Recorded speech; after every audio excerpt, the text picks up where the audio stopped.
మధ్య కేంద్ర స్థానములో తన కుమారుని జన్మనిచ్చాడు. ఆ కుమారుడు 33.5 సంవత్సరాలు ఈ లోకములో ఏ పాపము లేకుండా జీవించి కలువరి శిలువలో మానవులందరి కొరకై ప్రాణం పెట్టాడు.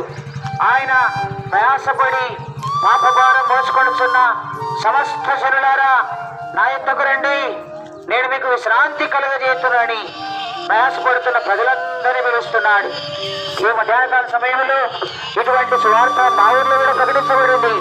మేము కూడా ఇటువంటి భారములు హృదయములో జీవితములో నెమ్మది లేక మేము చేస్తున్న ప్రయత్నాల వల్ల సంతోషం లేకుండా జీవించుచుంటిమి. మా గ్రామంలోని కూడా ఇలాంటి సువార్త ప్రకటించే వారి వలన దేవుని వాక్యం విని ఆయన శ్వాసం ఉంచాం. ఇప్పుడు మా జీవితంలో నెమ్మది ఉంది, సంతోషం ఉంది.